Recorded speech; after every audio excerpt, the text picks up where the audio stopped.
Assalamualaikum warahmatullahi wabarakatuh dan selamat sejahtera. Untuk hari ini, cikgu akan menerangkan tentang tajuk 8.2 jadual berkala unsur moden. Bab 8 ya, dalam unsur dan bahan. Okey. Objektif pembelajaran untuk hari ini adalah yang pertama, murid perlu menyatakan unsur disusun secara berkumpulan dan berkala dalam jadual berkala unsur moden. Yang kedua, murid perlu menyatakan cara unsur disusun dalam jadual berkala unsur moden. Yang ketiga, murid perlu pandai melukis dan menakar susunan elektron unsur. Yang keempat, murid boleh pandai melukis dan menyatakan pembentukan ion positif dan ion negatif. Dan yang terakhir adalah murid boleh mewajarkan pendermaan dan penerimaan elektron untuk mencapai susunan elektron yang stabil. Okey, kita pergi pada objektif kita yang pertama, mengenai jadual berkala unsur moden ya, bagaimana jadual berkala unsur moden ini disusun.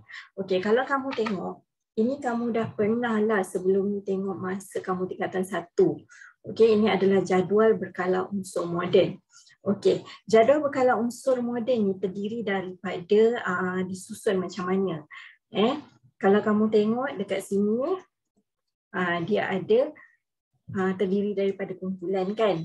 Okey, setiap unsur tu dia mempunyai nombor proton, simbol unsur, nama unsur dan jisim atom relatif. Okey, setiap unsur yang disusun dalam jadual berkala unsur tu mesti disusun dan semuanya ada simbol dia.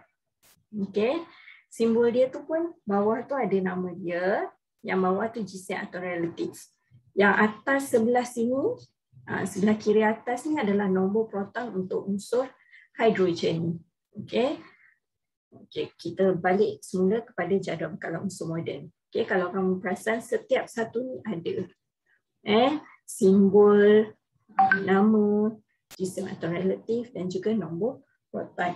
Okey, kemudian dalam jadual berkala unsur ni semua sekali ada 18 kumpulan. Terdiri daripada 18 kumpulan yang disusun secara menegak. Disusun secara menegak ada 18. Okey, kumpulan 1 adalah kumpulan logam alkali. Ini kumpulan logam alkali. Semua unsur ini yang ada dalam ini adalah kumpulan 1. Contohnya seperti hidrogen, lithium, natrium, kalium, rubidium, cesium, francium. Okey, kenapa dia berada di dalam satu kumpulan? Sebab ia mempunyai sifat kimia yang sama. Kita tengok pula kumpulan 2. Okey, kumpulan 2 adalah logam alkali bumi. Semua kumpulan ini adalah kumpulan 2. Okey, kumpulan 3 sampai kumpulan 12 ini, semua ni kita panggil dia sebagai unsur peralihan. Ya, ini adalah unsur peralihan. Kemudian kumpulan 17 adalah kumpulan gas halogen. Kumpulan 17. Fluorine, chlorine, bromine, iodine, asetin, semua ni adalah kumpulan 17. Kemudian kumpulan 18 adalah kumpulan gas nadi. Helium, neon, argon, krypton, xenon, radium. Ini semua adalah kumpulan gas nadi. Kemudian jadual berkala unsur selain daripada disusun mengikut kumpulan tu, ia juga disusun secara berkala. Okey, ada kala Kala ada 7 dalam jadual berkala unsur ni. Okey, ada 7 kala. 7 kala ni secara melintang. Okey, kala 1 terdiri daripada 2 unsur sahaja, iaitu unsur hidrogen dan juga helium. Okay, kala 2 dan kala 3 pula terdiri daripada 8 unsur. 8 jenis unsur. 1, 2, 3, 4, 5, 6, 7, 8. 2 dan 3. Kemudian daripada kala 4 dan hingga kala 7 terdiri daripada 18 unsur. Okay. Unsur ni ada juga siri yang diasingkan. Kita panggil dia sebagai siri tantanida dan siri actinida. Yang bawah ni. Okay, so ini diasingkan lah, berada di bawah ni. Semua unsur ada 118 unsur ya. Kemudian unsur ni juga terbahagi kepada, dia dah bahagikan juga dengan unsur logam. Yang warna kuning tu unsur logam. Okey. Kemudian yang warna orange ni adalah unsur separuh logam. Yang warna biru ni adalah unsur bukan logam. Selain daripada kumpulan, kala, okay, ada 18 kumpulan, ada 7 kala. Kemudian ada 2 kumpulan yang diasingkan. Ingat nama dia siri lantanida, siri actinida, dan juga unsur disusun mengikut logam, separuh logam dan juga bukan logam dalam jadual berkala unsur moden ini. Okey, apabila unsur merentasi kala, okey, maksudnya dia ke kanan, daripada kiri ke kanan, dia bergerak ke kanan, merentasi kala ni. Okey, daripada sini ke sini. Sifat kimia dan sifat fizik unsur berubah secara beransur-ansur. Okey. Apa yang berubah itu? Okey, sifat logam ia akan berkurang. Manakala sifat bukan logam ia akan meningkat.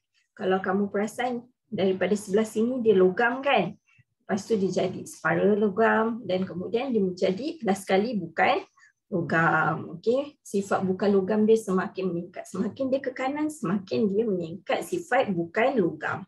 Jadi apabila sifat bukan logam dia meningkat, semakin dia merentasi kala daripada kiri ke kanan tu, perubahan sifat oksida dia juga akan berubah. Daripada oksida base, dia akan menjadi oksida asid. Semakin menjadi oksida asid.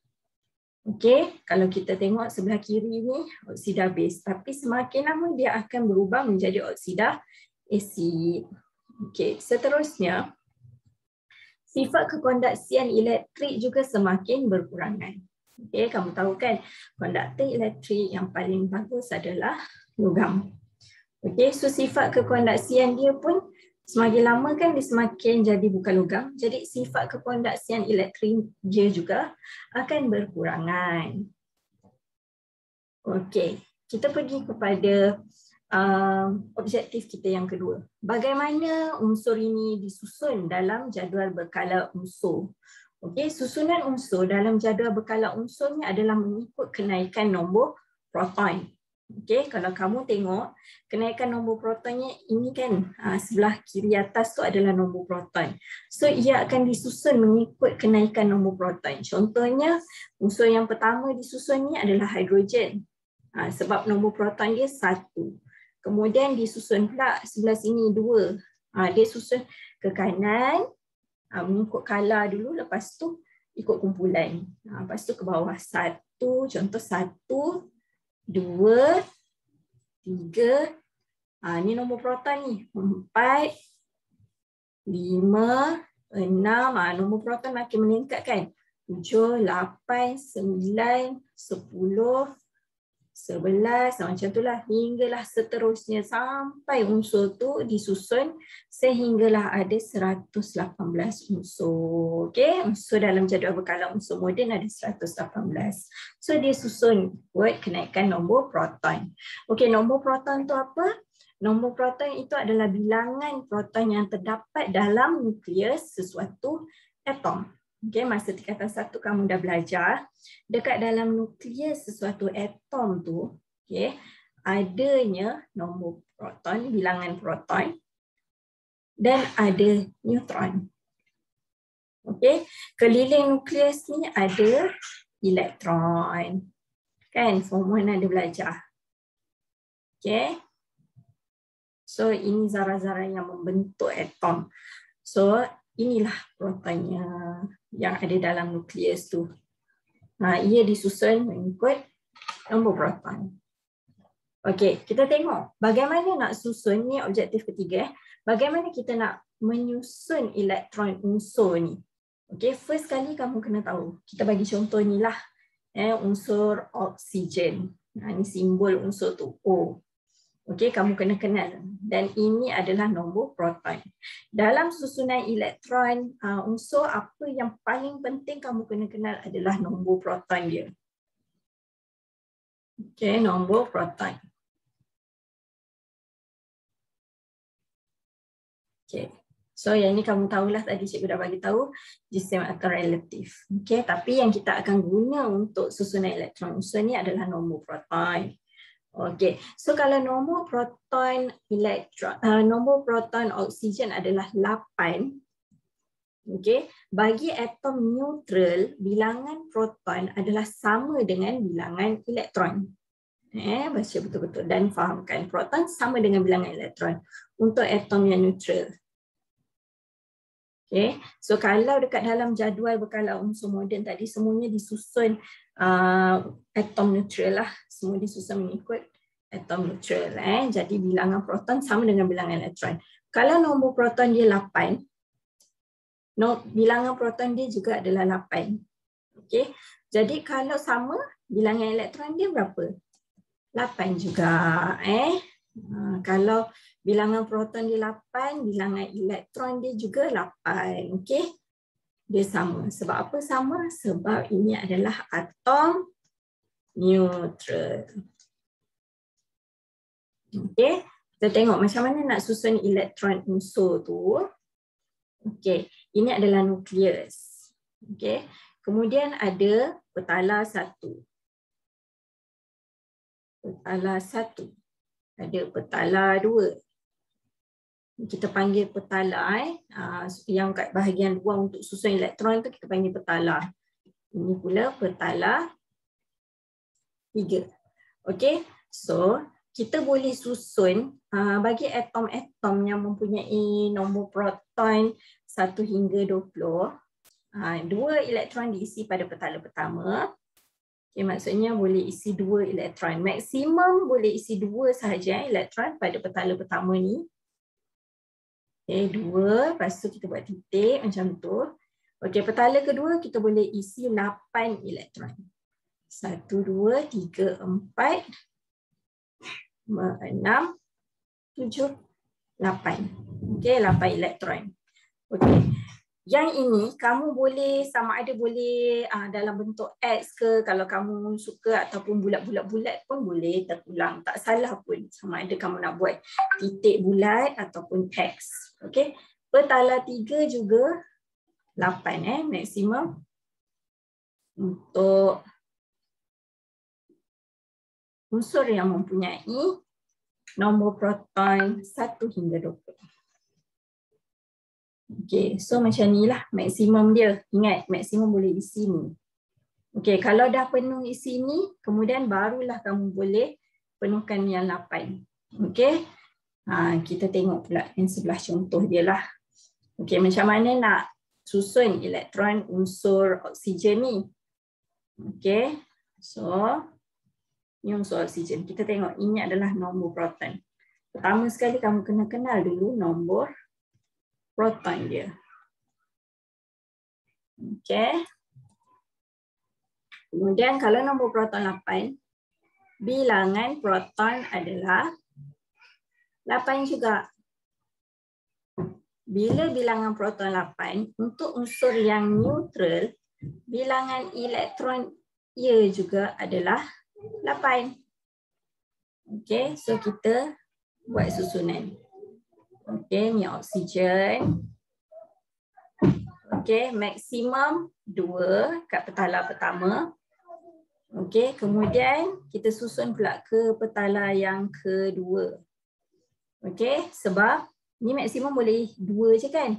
Okey, 8 tolak 2 ada lagi 6 balance elektron tu ada lagi 6 lebihan elektron. So lagi 6 lebihan tu kita letak kat luar. 1, 2, 3, 4, 5, 6. Jadi susunan elektron unsur untuk oksigen ni adalah 2, 6. Okey, 6 ini adalah yang petala luar lah. Petala paling luar. Juga dikenali sebagai elektron valence. Okey, elektron yang disusun pada petala yang paling luar dipanggil elektron valence. Ingat tu. Okey. So kita tengok contoh seterusnya. Kalaulah contoh aluminium ni dia ada nombor proton 13. Okey, jadi bilangan proton dia juga adalah 13. Untuk aluminium. Okey, jadi untuk unsur yang neutral, bilangan proton sama dengan bilangan elektron. Jadi samalah 13. Okey, kita susun elektron ya untuk aluminium. Okey, ingat maksimum pada petala pertama 2. Okey, so 13 tolak 2, ada lagi balance sebanyak 11. Okey, balance tu kita isi pada petala yang kedua. 1, 2, 3, 4, 5, 6, 7, 8. Okey, 8 sahaja maksimum pada petala kedua. So dah maksimum, ada lagi lebih 1 kan? Ada lagi lebih 1 elektron yang belum susun. So kita letak ia dalam petala yang ke-3. Okey, petala ketiga ada 1 kat sini. Jadi 2 tambah 8 tambah 1, 2, 3. So 13. Okey, so dah cukup lah bilangan elektron 13 dekat sini. Jadi susunan elektron unsur untuk aluminium 2, 8, 3. 2, 8, 3. Petala 1, petala 2, petala 3. So dekat sini elektron valence dia yang mana? 3 ni adalah elektron valence untuk aluminium. Elektron valence adalah petala yang paling luar. Elektron bagi petala yang luar. Okey, so kita pergi pada objektif kita yang keempat, pembentukan ion positif dan ion negatif. Okey, jadi atom neutral dia membentuk ion melalui pendermaan elektron pada petala terluarnya. Okey, petala terluarnya yang valence tadi itulah kepada atom lain atau terima elektron pada petala luarnya daripada atom lain untuk mencapai susunan elektron duplet atau oktet yang stabil. Okay. So unsur-unsur yang wujud ni dekat dalam bumi kita ni, kita kena pastikan ia berada di dalam susunan yang stabil lah. Dalam bentuk yang stabil. So untuk unsur tu wujud dalam bentuk yang stabil, unsur tu sama ada dia kena terima sesetengah unsur ni, dia tak boleh wujud satu je, dia kena bergabung dengan unsur yang lain juga supaya ia menjadi stabil. Jadi untuk capai susunan yang stabil ni, ia kena disusun, dia punya elektron yang paling luar dia tu kena disusun secara duplet atau oktet untuk mencapai kestabilan ni. Okey, duplet macam mana? Okey, ini adalah susunan elektron duplet. Maksudnya dia punya valence elektron ataupun petala yang paling luar dia ada 2 elektron. Okey, kemudian 8. 8 ni oktet. Ini adalah susunan elektron yang stabil. Kalau petala yang paling luar, petala yang terluarnya ataupun elektron valence-nya adalah 8. Kalau elektron valence ni 8, kita panggil ia dah mencapai susunan elektron oktet yang stabil. Kalau dia punya elektron valence dia 2, so ia telah mencapai elektron duplet yang stabil, susunan elektron duplet yang stabil. So kalau dah cukup, tak perlulah dia nak menerima ataupun menderma elektron. Tapi kalau tak cukup, kenalah unsur tu derma ataupun terima elektron untuk mencapai susunan elektron sama ada duplet atau oktet yang stabil. Okey, so kita tengok macam mana ion positif terbentuk. Ion positif terbentuk apabila atom unsur logam menderma elektron. Kita tengok logam menderma elektron. Okey. Ion negatif pula terbentuk apabila atom unsur bukan logam menerima elektron. Okey, kita tengok pembentukan ion positif, contoh dia. Okey, kalau dekat sini ni natrium. So logam natrium ni, ini adalah nombor proton dia. Dalam tajuk ni memang kamu kena kenal nombor proton lah yang ada pada ni lah kan, unsur ni. So kalau nombor proton 11, bilangan proton juga adalah 11. Bilangan proton 11. Okay, untuk atom neutral, bilangan elektron dia juga adalah 11. Okey, jadi kalau macam ni, kita tengok macam mana susunan elektron dia untuk natrium ni. Okey, untuk petala 1, kita boleh susun 2 sahaja maksimum. Okey, petala 2, 8. Okey, 2 tambah 8, 10. Bilangan elektron ada 11. So kita kena letak lagi 1 dekat petala yang ke-3. Okey, kalau tengok macam ni susunan elektron, mana lebih mudah untuk unsur ni? Yang mudah tu maksudnya yang tidak menggunakan banyak tenaga.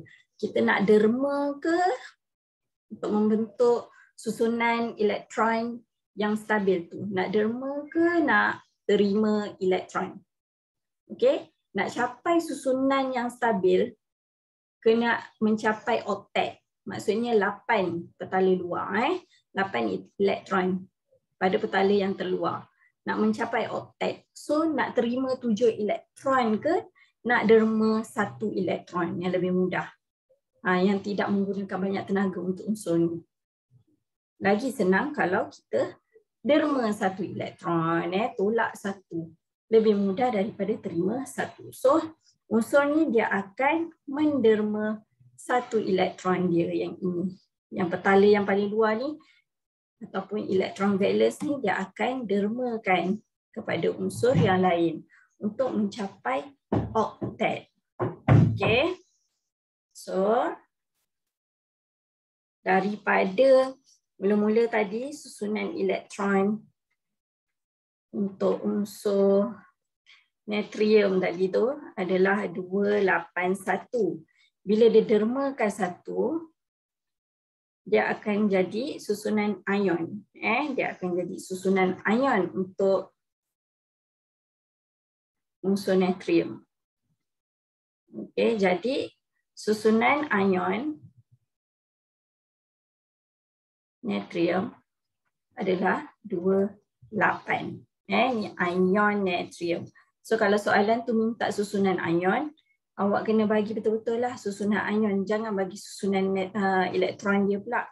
Make sure kamu dah dermakan dulu. So macam gini cara untuk dermakan. Kemudian kamu kena buat kurungan. Okey, susunan ion ni elektron ion ni. Buat kurungan, tadi dah dermakan 1. Okey, bila elektron ni kita dah dermakan 1, elektron dah jadi 10 lah dalam ion natrium ni. Okey, so dia akan menjadi ion apa?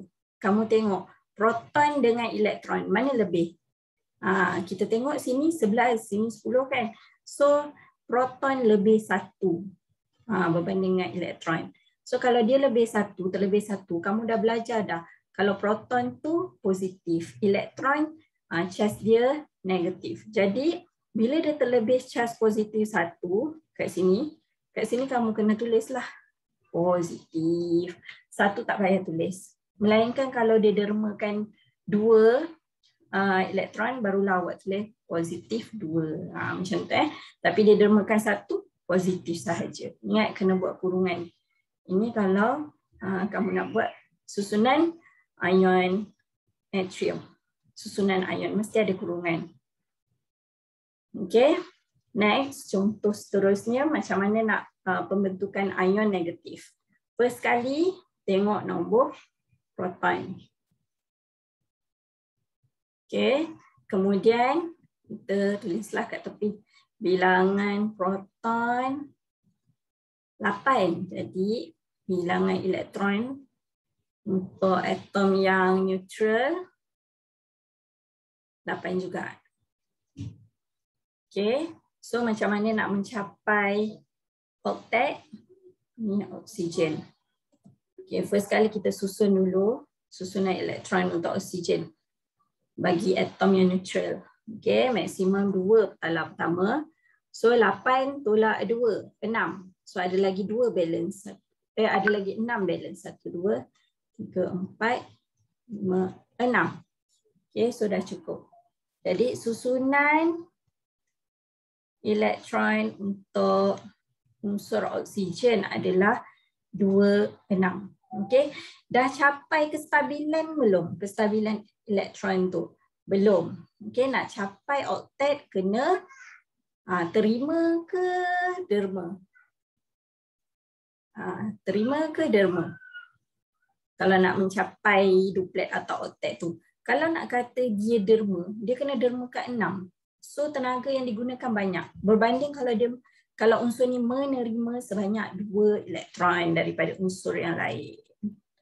Okay, so dia akan terimalah. 2 lagi, terima 2 lebih mudah. Okay, so dia akan terima. Bila dia terima 2 elektron, kat sini dah tambah 2. Sama dengan 10. So dia dah ada 10 jumlah elektron dia. Jadi susunan ion elektron, ion oksigen adalah 2, 8. Okay. So macam mana nak buat dia punya ni? Bila dia dah lebih 2 elektron kat sini, okay, kamu tahu kan kalau elektron charge dia adalah negatif. So negatif berapa yang ditambah tadi elektron? 2. So tulis negatif 2. Okay, macam tu sahaja macam mana awak nak tulis pembentukan ion positif dan negatif. Okay, kita pergi pada uji minda. Nyatakan kedudukan unsur-unsur berikut dalam jadual berkala. Ini kena tengoklah dekat dalam jadual berkala unsur moden tu. Macam kalau lithium ni kumpulan berapa? Kumpulan 1, kumpulan 2. Okey, kena tulislah. Lepas tu argentum kumpulan 11, kala 5. Okey, kena tulis macam tu Kemudian berikan contoh unsur yang berada dalam kumpulan 2. Okey, contoh dia apa? Magnesium, helium. Itu contohnya. Kena tengok dalam jadual berkala unsur moden tu. Okey, dan banyak lagi. Okey, apakah susunan elektron bagi atom fosforus? Okey, kalau bilangan proton fosforus dia 15. Okey, kalau sini dia dah bagi tahu bilangan proton fosforus 15, maksudnya bilangan elektron fosforus juga adalah 15. Kan? Fosforus 15 juga. Okey, jadi susunan elektron dia 2, 8, 2 campur 8 baru 10. Okey, 5. Ingat, maksimum untuk petala 1 boleh isi 2, petala 2 8, petala ketiga 8. Okey, jadi kalau dah penuh, isi pula kat petala ketiga balance elektron tu. Okey, dengan memberikan contoh yang sesuai, nyatakan pembentukan ion positif dan ion negatif daripada atom unsurnya. Okey, so dia tengok dekat sini ada berapa? 2. Susunan elektron 2, 8, 2. Okey, so yang ini pembentukan ion apa? Okey, pembentukan ion apa? Kalau magnesium ni, kalau dia 2 kat sini, derma ke terima? So dia akan derma. Ingat, derma yang sikit lebih mudah. Dia akan menderma 2 elektron. Jadi macam mana dia punya susunan ion positif dia? Derma mestilah jadi positif kan? Sebab dia kurang elektron. Dia lebih proton, lebih yang positif, dia jadi ion positif. Okey, susunannya. Jadi petala yang keluar adalah 8 untuk mencapai susunan elektron yang oktet, yang stabil. 2 tu dia dah derma. Okey, jangan lupa kurungan. Dermakan 2 jadi 2.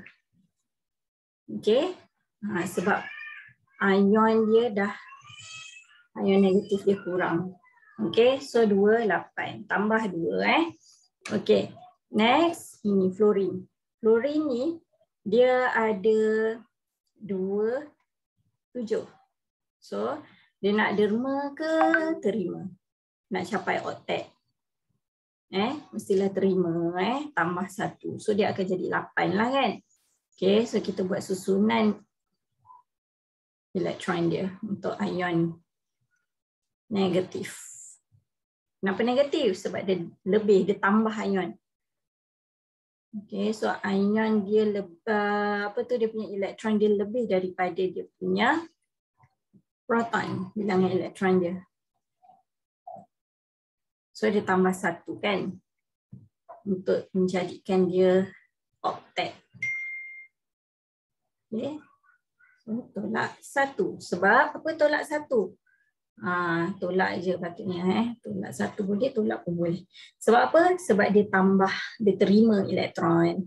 Terima elektron dia lebih positif. Dia lebih negatif. Jadi negatif tu kan, yalah, dia lebih elektron tu kan negatif. Jadi ion dia akan jadi ion negatif. Okey, itu saja untuk hari ini. Okey, untuk topik kali ini, jika ada soalan boleh tanyakanlah. Okey, assalamualaikum dan selamat sejahtera.